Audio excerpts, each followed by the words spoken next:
Just 1 second, that's all it takes to turn everything around. A good day turns into a bad day. A smile becomes a frown. A laugh becomes a sob. Singing becomes screaming. That's what happened on a beautiful sunny day in November 2009. The warm, bright day had me excited. I wasn't paying attention. I didn't look. I didn't see. I was on my way home from school. Normally, I don't leave right when classes are over, but I was in between seasons. On a glorious 1-week break between football cheerleading and competitive cheerleading. It was boiling in my car, Marley. So I took off my little sweater so that I was wearing a baby doll tube top and jeans. I was still on the verge of sweating, so I manually unrolled my driver's side window of my red Toyota Tercel. Marley, my very first car. She was in mint condition, no scratches, no dents, no rust. She only had 91,000 miles on her, unheard of for a 16-year-old vehicle. She got about 33 miles to the gallon, a wonderful thing since I worked only a few hours a week as a waitress at a local Pizza Hut. I loved Marley. She was my perfect car.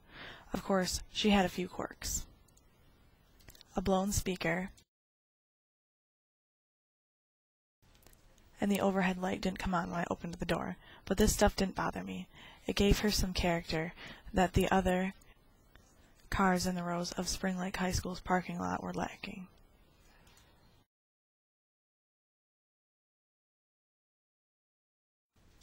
Plus, she had been a birthday gift.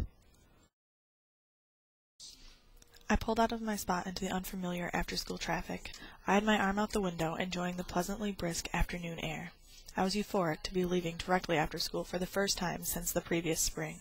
Despite the intense amount of traffic, I was totally at ease.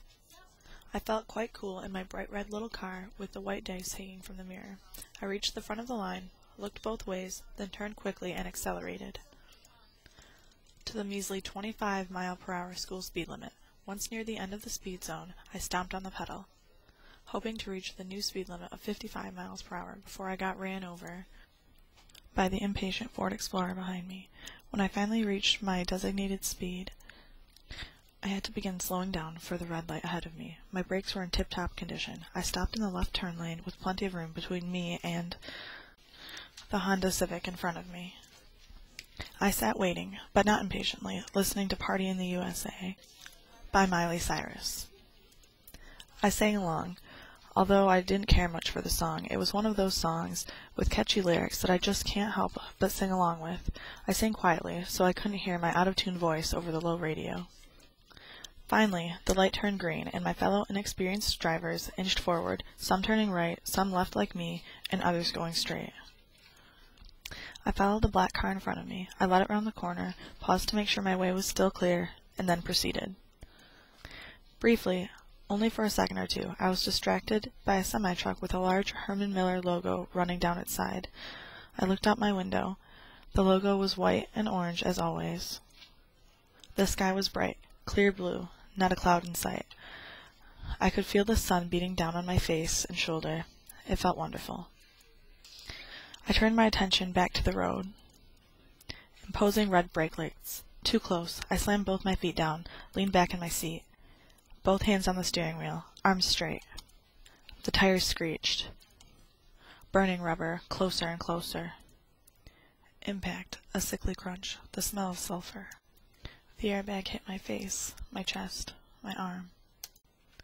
Bright red stinging scrapes, deep purple bruises. Shaking, I got out of Marley. My car resembled an accordion. The hood was folded under itself. The headlights were smashed to pieces. Something was leaking, running down the side of the road into the dirt. Radiator fluid. Rest in peace, Marley.